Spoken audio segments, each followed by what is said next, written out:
Thank you so much for being here tonight. Thank you for braving the cold and coming to the hallowed halls of the Art Students League of New York. My name is Andrew Drilon. I'm a longtime student here at the Art Students League of New York. I graduated from the certificate program in painting, and I now work as the League's communications associate and content producer.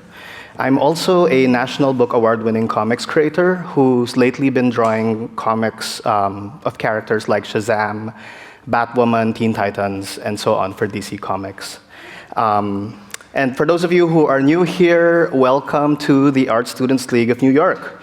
We are Manhattan's finest art school with a history that goes back almost 150 years of teaching classes in drawing, painting, printmaking, sculpture, and mixed media.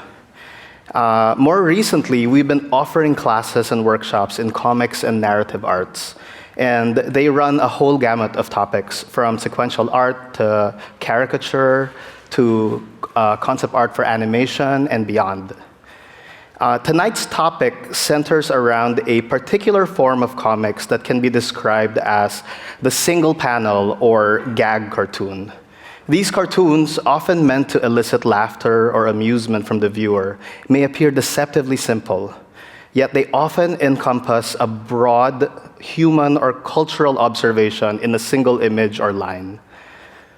Gag cartoons have been seen in various publications like Punch and Playboy and Humorama, but no publication has been more emblematic to the form than The New Yorker. Founded as a magazine in 1925, The New Yorker has published many cartoonists who were also Art Students League students, including Chast, Peter Arno, Gahan Wilson, and instructors like Reginald Marsh. And tonight, the League is so honored to welcome 4 esteemed New Yorker cartoonists who will teach us a little bit about what goes into making their works. Please give a round of applause for, I'm going to name them one by one, author of the book Can I Pet Your Dog?, whose works you might have seen on Netflix, HBO, Hermes, The Strand, and of course, The New Yorker, Jeremy Nguyen.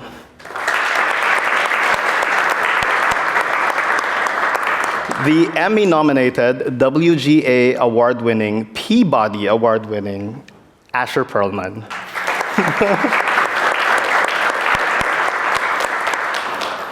Brooklyn-based cartoonist and illustrator who's worked for Ghani, Mitski, New York Times, and of course, The New Yorker, Suerynn.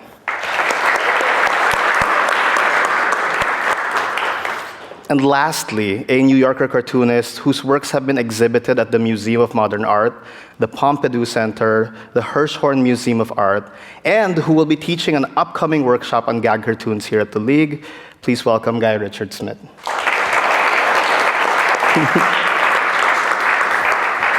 Thank you all for being here, guys. I wanted to start off with, a really simple question that's probably on the minds of a lot of our viewers, which is, how does one become a New Yorker cartoonist? Is there a submissions page? Does one need to have a body of work to begin with? Or is one cartoon enough to blow you up into superstardom? I can start, yeah? But please chime in and fact check me along the way. I can tell you how I became a New Yorker cartoonist. It was meeting Jeremy at a party and finding out that's what he did, and then him volunteering to mentor me. But the general flow of it is there's a website where anyone can contribute or can submit a batch of cartoons, and we call a batch just really anywhere between 5 and 20 cartoons. It used to be, I think, like a hard 10, but now people kind of pick their number. And anyone can submit online, and it's kind of an opaque process where you throw in some cartoons and then wait an indefinite amount of time and possibly hear yes or possibly hear no, or possibly not hear anything for a long time.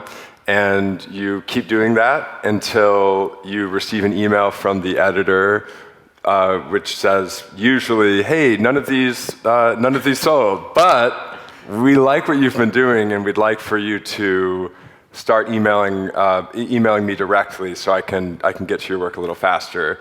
And that's kind of the first rung, I guess. And then once you're emailing them directly, then you start doing it weekly. So on Tuesday mornings, you send in a batch, and then on Friday, you either hear what we call an OK, which just means they bought one, or you hear nothing, and that means you did not sell one. And then you sort of just rinse and repeat every week. Did I miss anything? No, that's pretty much it, yeah. Although sometimes you get the okay on Saturday morning. Yes. And I've heard that it can actually even happen on Monday morning, which It does happen, just yeah. it's scary because sometimes you get frustrated and you post it to Instagram. Yes. And then you screwed yourself. So you guys usually, I assume you all have insanely awesome Instagrams, which are just super bingeable. If you go on their websites, guys, they post so many cartoons, which, often make you laugh and make you think at the same time. And I had a question about how important that is in the modern day for a cartoonist, because, gag cartoons, they used to be isolated to like print media, and usually people would only see it in newspapers or magazines. But these days, with social media, Facebook, Instagram, all of that, I feel like the larger side of the audience, more people find your work through there. What are your thoughts on that? Well, for me, part of when I started submitting them to the New Yorker and to other places, I was also trying to convince myself that I was a cartoonist. And so Instagram became a great place to do that because people would like it or sometimes share it, and it started to make me feel like that's what I was doing, and I'm doing this, and look, this is how I can prove that I'm doing this. So that was very satisfying and straight to the source, Yeah. And then you connect with, other cartoonists as you're posting as well. So it's also just a good socializing place to meet other cartoonists and, admire other people's work. I think Instagram is hugely important. Even if you're trying to have work outside of the New Yorker, I've definitely found posting cartoons has led to a lot of other client work and being able to do cartoons for other publications and other, entities. Instagram is hugely important. Suerynn, what do you think? I agree with Jeremy. It has been really important in getting other opportunities as well, because people, it's very easy to take in and digest a gag cartoon, and so and if you get a response from someone who could possibly want to use your skills and your point of view for other jobs, then they're going to reach out to you. But that said, I have kind of a love-hate relationship with Instagram, and if I could do without it, I would just chuck it all in a garbage bin. Yeah.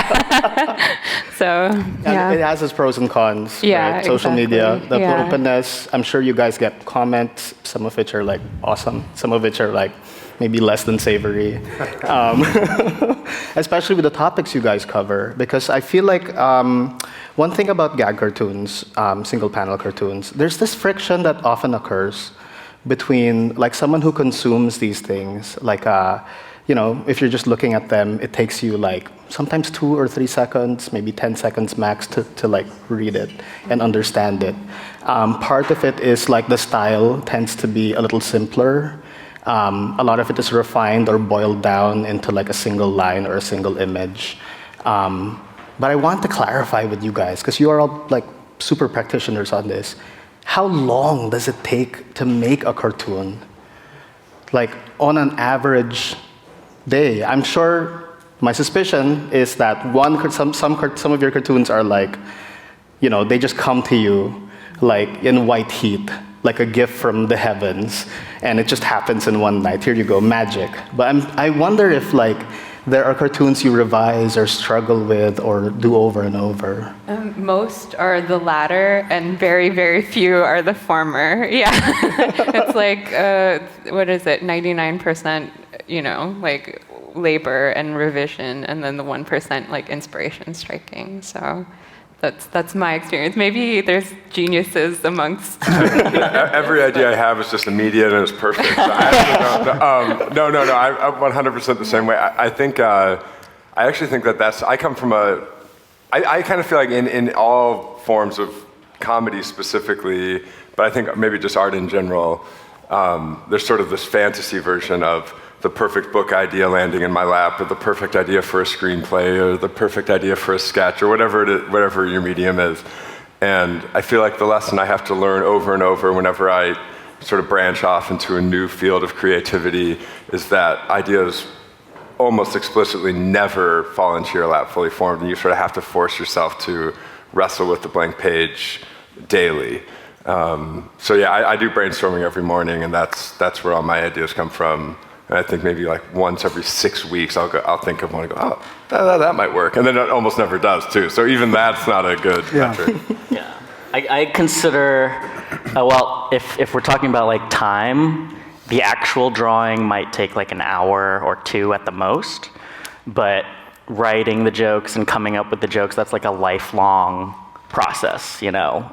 Going out into the world, I consider to be part of the writing process, you know. Sitting here today is part of the writing process, and just, you know, taking in everything around you is part of writing. So it's like writing, you know, if we were to quantify it in minutes and hours, is just like constant. I remember when I come from a performance background, and when I was in an improv class, a teacher once told me, watching TV is research. If you're learning a genre, you're picking up references. Yeah. Reading a book is research. And it's obviously very true, but also a very dangerous thing to tell someone who's 22 and addicted to TV, because they're like, I'm just doing research all day. It's a black hole for your attention, exactly. You know. Yeah. I mean, I personally would be very disappointed if tonight doesn't produce a gag cartoon for me. Yeah. So you guys have a lot of work. Next week you'll have 4 different incisive cartoons about artists giving a talk at a school. Make sure to tag them, guys. Well, drilling down on that idea of like process, right? So, you know, classical single panel cartoons, they tend to be black and white. You know, maybe they have a little bit of tone on them. Sometimes you have color. But I was wondering about, you know, we have, I feel like we have like an artistic divide in people's minds, especially when it comes to places like here at the Art Students League, where there's so much focus on traditional media. And I wanted to ask you guys, how much of your work is traditional? Do you use digital tools? Are you like penciling your strips and then like inking them with like, you know, India ink? Like the classical cartooning tools, or has it moved over to the iPad, you know, the iPad and, you know, the digital realm? What are you using? What are your tools? Split here, Is right? there a split? We're digital and you guys are traditional? Well, no, I feel like I'm kind of a mix. Sorry. I do all my sketches first, like incredibly roughly as like scribbles in a notebook, and then I like kind of refine those more so that it's like legible on an iPad, and I use Procreate. And for almost all of my illustration gigs, I use Procreate in my iPad because you have to be able to make edits to things.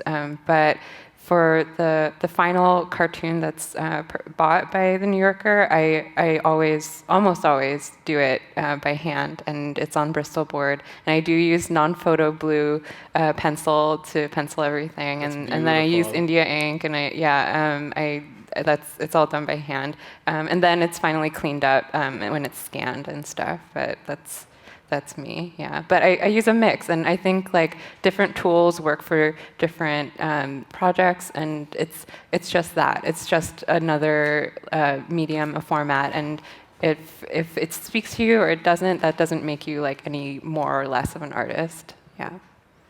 Oh, interesting. So it's the medium. The tool is just like a way to get there. So it doesn't matter if you're using an iPad or... that's what I think, yeah. What about you, Jeremy? What do you think? Yeah, no, I'm all digital pretty much. I come from the school of thought that the best tool is the tool that actually gets you to make stuff. So it turns out that drawing stuff on the iPad, I produce a lot more work that way. And for us, I think doing cartoons is almost a numbers game where you're trying to come up with as many ideas as possible. And doing it digitally, just I can produce things faster and spend more time thinking of ideas rather than drawing them. Yeah, Asher, you mentioned that there's like a list of ideas. Sometimes you're just listing. So do you work off of a notebook, or like do you just like type a lot out? It's like you organize it all, or is it just like this like mess that you sort of leaf through and then like find something golden once in a while? Like how do you deal with the flow of ideas, and before you actually pick out one to like turn into a final comic? Yeah, well, I have a note doc on my phone called Cartoons where I'll write out ideas that I come up with. But then every morning I do. It started out as morning pages, which I'm sure a lot of people do or have done. But it sort of morphed into a more active brainstorming, because I know that true morning pages, you're supposed to like never read them again, and it's just for the moment. And so I certainly needed to be more efficient with my time. So I take the first 30 minutes in the morning and write out 3 freehand pages in the Notes app with my pencil. So it's still digital, but I am doing it by hand. And then as I'm going, I try not to edit too much as I'm going, but I'll just circle something that I think might have legs. And then once I'm done with the 3 pages, I'll go back to the circled things. And then I'll more deliberately sort of think through it and punch it up and try to make it exactly what I want it to be. I mean, so yeah, that's sort of what I do. That's really cool. Yeah. Guy, what about you? I start out every day with doing my pages, but Morning pages crowd. Yeah.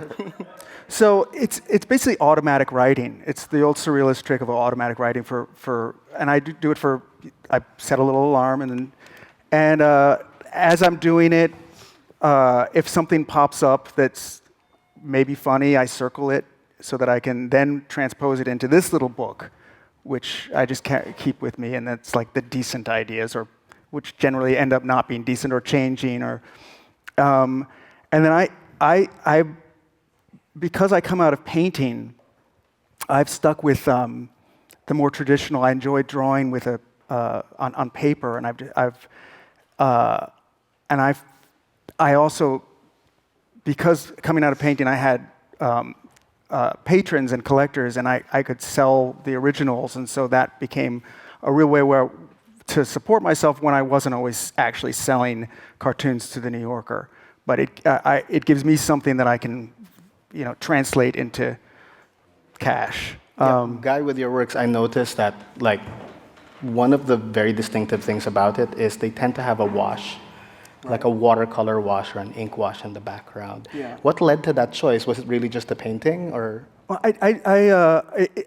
partly painting. I really I feel that there's a sort of a depth that I get out of that that I can't seem to recreate any other way. I also was initially, the cartoons that I was sort of obsessed with as a kid were Reginald, Marsh, which are mostly like pencil and charcoal, and Chaz Adams, which are like I can't imagine how many layers go into him creating these blacks, and I just love these deep blacks that you can try to get, and then I love like these grays that I can't recreate any other way. I mean, I think the effect is really striking and makes your work stand out.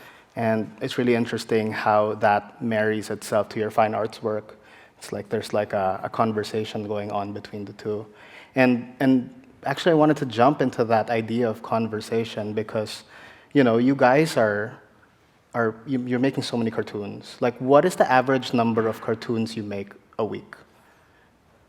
Do you have a count on that, or is it? I'm sure it fluctuates, but like, is there a minimum? I try to make at least 4 cartoons a week to send in to Emma. she's mentioned that, even if we send in 10, she likes to take in her favorite 4 to the final stages. So I usually just be like, take these 4. Here's my favorite 4. Yeah. Yeah, I think it's cool because like cartooning in all its forms tends to be like a deadline-driven, medium. There's always this huge hunger for content. Things always have to come out, right? Good or bad. Sometimes you just need to send something in. But like going back to like the conversation aspect, right? The art part of it. A lot of cartoons tend to rely on very cutting or thoughtful observations on people and life around you, and sort of finding a way to summarize that into a single line or a single image, right? I almost sometimes have an image in my head of a classic gag cartoonist sitting in the park watching people in order to like make their works. What environments stimulate you the most to make your cartoons? Like where can we find you making your work? Are you buried in a studio? Are you at a coffee shop? Like, where do you work? I feel like you work very interesting places. Yeah, I do. I try and get out of the house when I can. I mean, a majority of it is in my room working, but I definitely try and get out. Coffee shops around me are getting crowded. So, I guess the thing that I'm not gatekeeping is going to hotel lobbies. That's like the hot spot for me now. Hotel lobbies are pretty empty, and you can find some really beautiful, great ones, and you can observe a lot of people going in and out in them. So yeah, I'm really happy with finding brand new places to go, neighborhoods around New York that I haven't been. And then I try and travel as much as I can too to get out of the city. I have at least 2 different pictures of Jeremy, the top of Jeremy's head and a big lobby behind him, and it's always just found a new place to draw. I always like to draw at home. I do my morning pages during my morning commute, so that's literally on the train, but then drawing itself, I think I might be the exception, but I get really distracted easily, so I like doing things to stimulate my life. So like if I go to a party, that's important because then the next day I'll brainstorm a lot of ideas about what happened at the party and the concept of parties and how I feel about them. But the actual drawing itself is almost, I think, like 99% sitting on my couch. That's awesome. So going back to the idea of, there are a lot of people here who aspire to make New Yorker cartoons, cartoons which tell you interesting things about people and the zeitgeist and how we're behaving today, sometimes shining a very harsh mirror in order to like allow people to reflect, right? What advice would you give to people who maybe are struggling with their writing or struggling to think of something funny or struggling to come up with the perfect gag? Do you have any tips for getting inspired? Well, thankfully, we're in New York City, so there's just so much to. I mean, we're very lucky people in that respect. The Central. I was going to say that I go and sit in Central Park a lot, and take pictures of people walking by because when I get lazy, I tend to draw people walking and talking and then saying something. And I find, people are just, their outfits tell you so much about them, their expressions, and now hotel lobbies, that's a great, I'm going to copy, that's... It's going to be crowded now. I know. Everyone's going to be drawing. Draw like, they're going to hate it. But yeah, the people there for various reasons. We can choose what their reasons are. Mm-hmm. So one of the things, I'm half Dutch, and there's a Dutch cartoonist that I grew up with named Peter van Straten. And he was magnificent. His drawing was fantastic, but what he did was the things that people are saying to each other are the most banal things constantly, and somehow often a little bit cruel, or there's often someone trying to comfort someone who's crying, and they say this thing like, how about a sandwich? Would you eat a sandwich? Or something like that.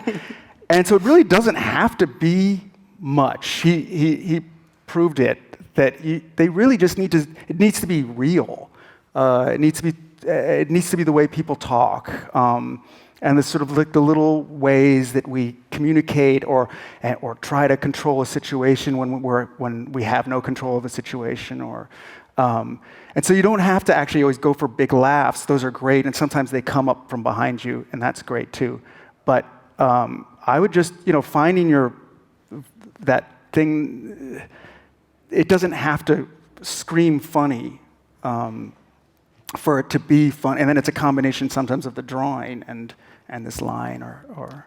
I mean, it's a feeling I get when I read some of the best cartoons that have really moved me. Is this is true, right? This is true. Oh my God, that's so true. It's so real, right? That's how people behave. That's how we do things, right? Is that something is that a quality that you guys are always chasing in your work? I say no. No? I say hard no. I'm sorry. No, because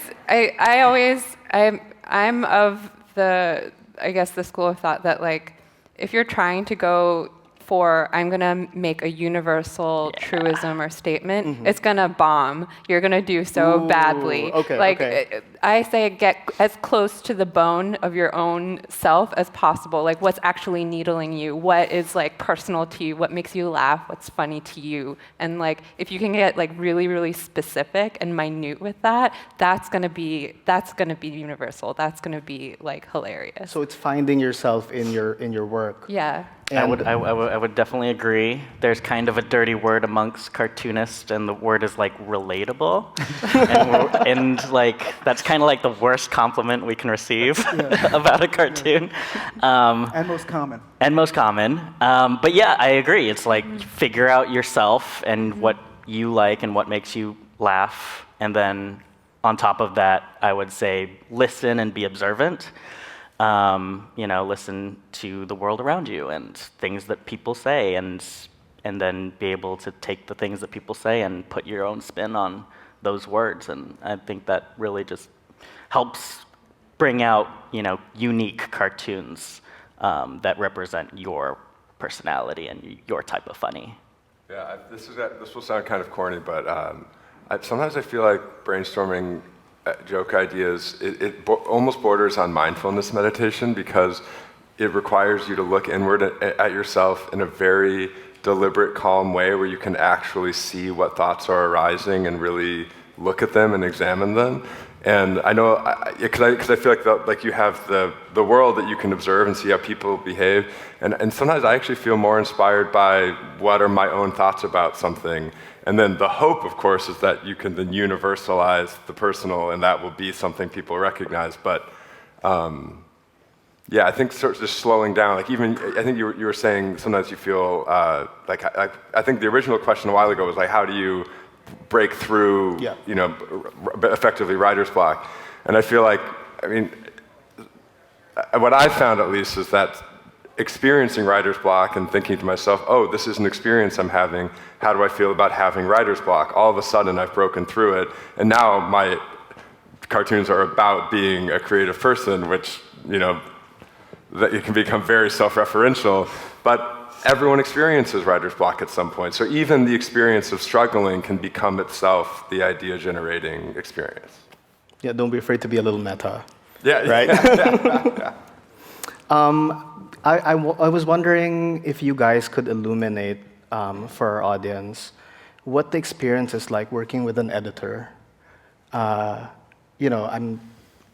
I think is one of the more mystifying aspects of it. Is it are they an email that you just send to, and then they're yay or nay, or are there tiny notes or revisions that you have to go through in order to make the cartoon something that they would want to publish, right? Guy, yeah. Well, I've not gotten anything like that. I mean, some grammatical things, but otherwise it's just they kind of leave it to you to send it again a month later with a slightly edit when it cracks you up. Yeah. When you tweak, you can tweak it. You Yeah. can tweak a lot of things that they reject. But yeah, they usually leave it up to you. You know, that's what's great about the New Yorker is that they want you to have your voice, and they don't really give you any editorial input, you know, other than grammatical mistakes or spelling errors, or that hand looks kind of weird, but that's about it. Historically, there was a time when there were writers, gag writers, and cartoonists up until the 70s, early 70s, and that was a whole other kind of environment. But Yeah, it's interesting because I do like more mainstream type comics, like Batman, Superman, that type of thing. And in that environment, like when working with DC Comics, the editor is a lot more hands-on. I feel like they're almost like a shepherd figure, sort of like making sure all the trains are running on time. But that might also just be the side effect of it tending to be like multiple people making a single story come together. Whereas with you guys, you're writing, you're drawing, the final polish and finish of your work is all on you, and it's kind of like a purer expression of your vision. So I wanted to ask about, in terms of vision, like what is the perfect cartoon? What is that, right? When you're looking at all your work and when you're looking at like maybe a list of ideas you have in front of you, maybe you have like a Survivor style competition going on in your head, like, okay, this one's beating that one, this one's funnier than that one, this one is like more on point with what's going on in the world today. Like what qualities are you looking for that you know make it something you would want to invest time into? Jeremy, wanna? I think, yeah. I think the perfect cartoon is like a cartoon I haven't seen before. Or, you know, I said that one of the worst things we can get is, relatable as a comment. But I think the best compliment we can get is when another cartoonist says, I wish I came up with that idea.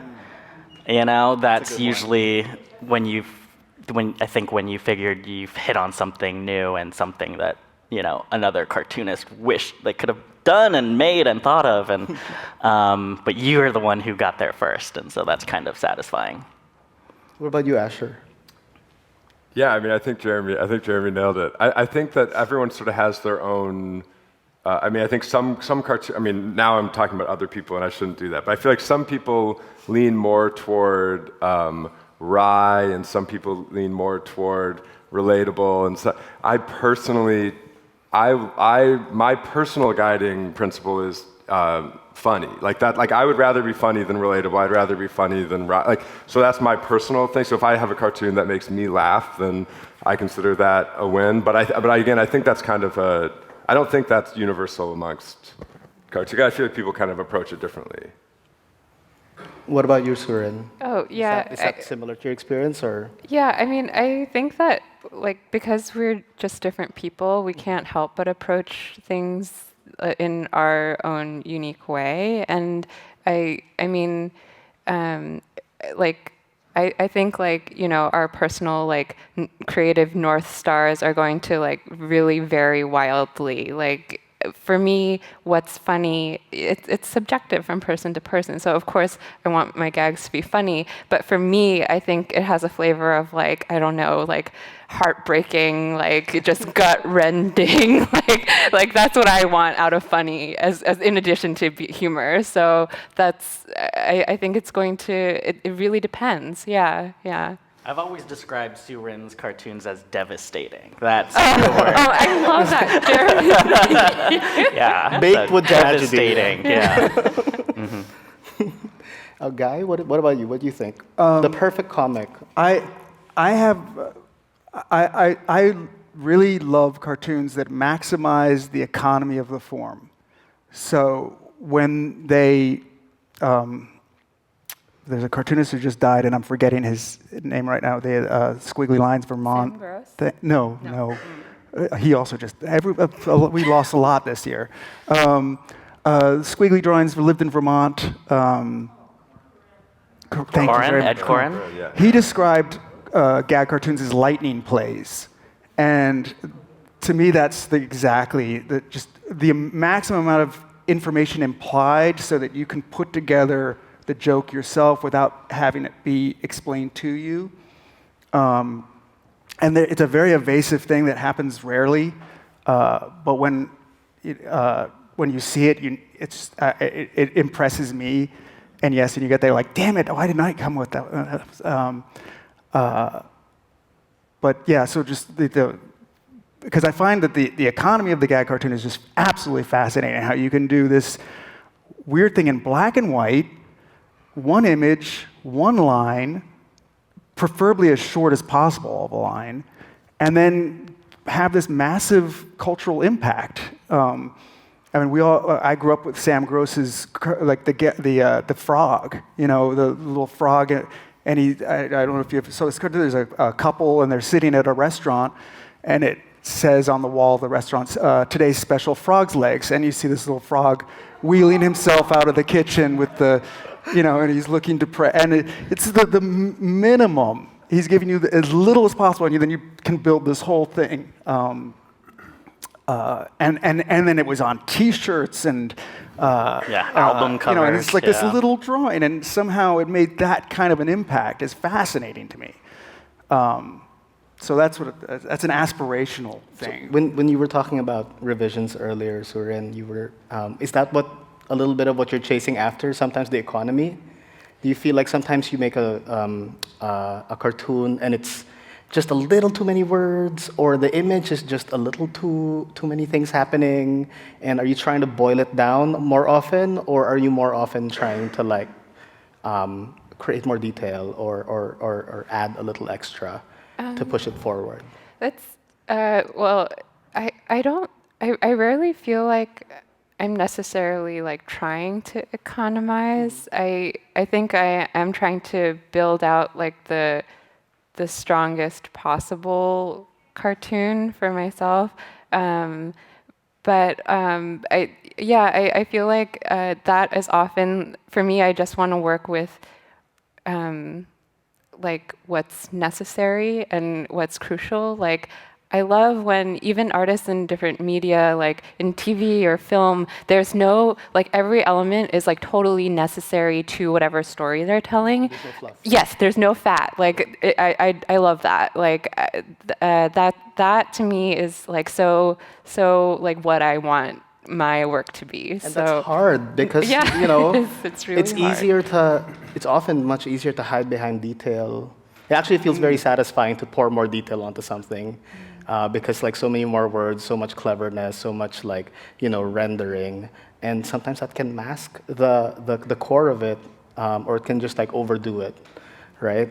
I wanted to ask you all your thoughts on the New Yorker Caption contest, and I think this is one of those activities that a lot of people are able to participate in, and usually it involves the New Yorker posting an image with no line, and then they solicit a line of dialogue from people, often in comments, and then choose the winner based on that. How do you guys feel about that? Because I feel like that's one of the ways that which a lot of people are able to participate in the craft. But is that a good sort of simulation of the creative process, or does it happen like that for you guys? Is it often an image and then you're trying to find the perfect line, or is that just one of the aspects of it? What do you guys think? Has everyone had a cartoon in the cartoon caption? I have. Yeah. I think it's just a fun thing, I don't know if it's the most pure form of comics and cartoons. There's two schools of thought. I've heard both. There's some cartoonists who are I'll never have a cartoon in the cartoon caption. only cartoonists should be making cartoons. The public shouldn't be making cartoons. And then there's other people who are like, it's a fun thing, you know. The line I came up with wasn't that good, so they took my cartoon and mutilated it. And It's my it's my understanding that one guy keeps winning all the like No. no, It's there is a David guy who's Resnick. won like 7 times. But, There's yeah. and he's actually been producing a book. He's been contacting cartoonists in order to get the rights to produce a book of his captions. To that's my I could be wrong, but I swear I heard this in from people who would know. I'm going to spread it. Yeah. Asher, how do you feel about it? Like, I mean, to be totally honest, I feel pressure to have an opinion because I'm asked, but I actually don't think I have one. Oh. I mean, I think it's totally... It exists. Yeah, like it's out there. I've never entered it. I've never had a cartoon in it. I don't really think about it. But yeah, I think that's my honest answer. Suerynn?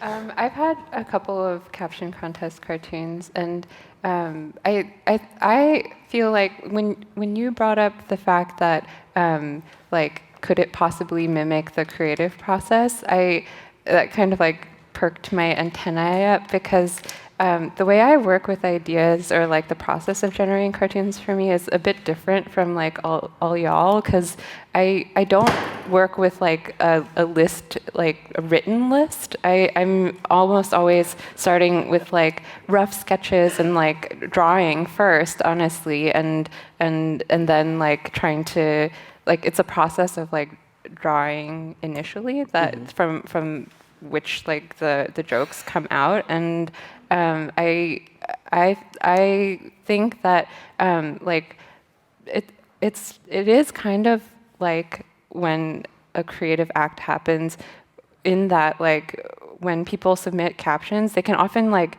be surprising in conjunction with the image that's there, and that is like, that's a feeling I want when I'm making cartoons anyway. Like, I want to be surprised by myself, you know, and that is like, and so I'm like fine with it existing, you know. If they can do better, then have at it. I want that. I want that in the world. Yeah. Do you have, let's say there are people watching here who wanna do what you're doing. What advice would you give to them? To a young aspiring cartoonist, what would you say to them to kind of help them along their way? Guy? I would, you know, one of the I think early on when I was doing it, I would do 2 or 3 cartoons and I'd be super proud of myself. And what I learned over time was you just had to just keep grinding them out over and over again to the point where they stopped mattering to you that much. And that made it easier, because Surrendering yourself to the process or getting used to it, almost like reps, like at the gym or something like that. Sort of, or where they stopped being so precious.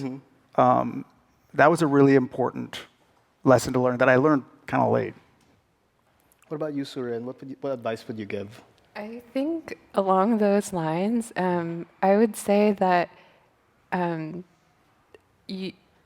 cartoons, the act of making cartoons, shouldn't be to serve your identity or like your image. It should be the other way around, where you're like in service of crafting cartoons, and if you focus on that and make that like what's important to you, then necessarily you'll have like improvement in your work, and you'll see more of what you want from yourself through that process. So. Oh, that's a beautiful thought.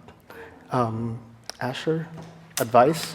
I think my advice, I think it's the same as guys, this is I think true of all creative pursuits that I've ever had, but just taking the pressure off any individual project or iteration of a project, and just forcing yourself to keep making more and more and more and more, and not really looking back so much as looking forward.